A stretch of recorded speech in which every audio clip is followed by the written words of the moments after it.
Assumptions. What's the real story of Jack the Ripper?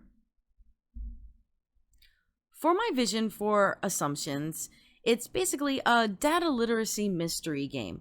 What I want this game to do is to show how data are actually clues, as opposed to not necessarily something quote unquote boring, but actually a mystery in of themselves. And so you need to collect as many clues as possible in order to find out the truth, and that in of itself is data literacy. So I'm going to use the Medium Twine game design platform, and I'm going to show you the little prototype that I created. This is a prototype. It's not the final version, so a lot of it's going to be changed, but I wanted to give you a general idea on what it looks like using the Twine platform. It will also be adding audio and meaningful choices that affect the outcome of the story.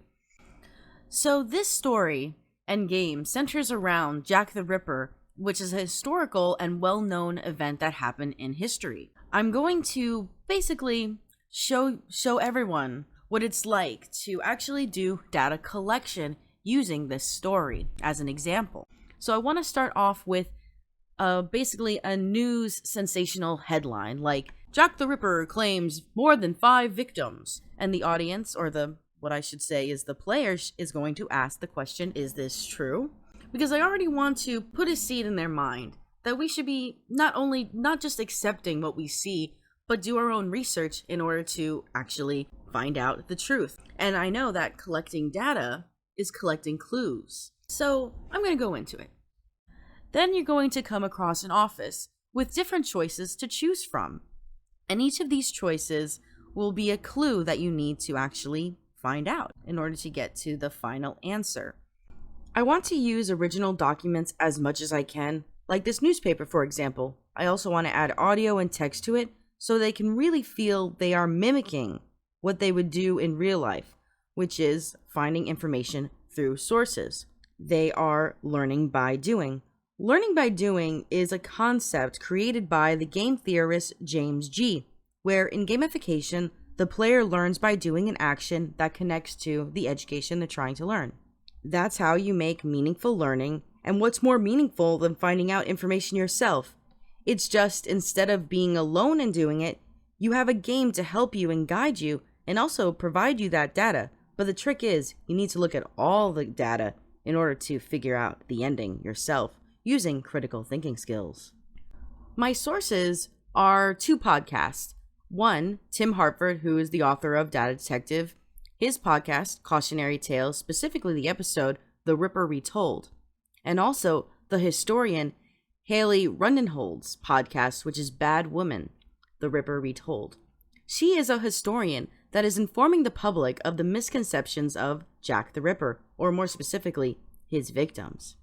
According to Rundenhold, there are only 5 victims linked to Jack the Ripper, but he is thought to have been linked to more. But that's not the only information the players will find out. If the players look through all the data and use their critical thinking skills, they will find out that all 5 of the victims were said to be sex workers. Whereas 2 of them were confirmed to be sex workers, the other 3, there was no evidence that actually linked them to sex work at all. It was just that they were all poor living in this area. It was simply an assumption that was made because of their class, hence the name of the game, Assumptions. For my audience, and who this game will be directed to, are people who are not only interested in history, but also true crime and mysteries in general. Why this game is important is based on the learning objectives and what the students learn. The goal is for the students to both understand that data collection is important, and 2, to develop critical thinking skills that can be transferred to other areas of life.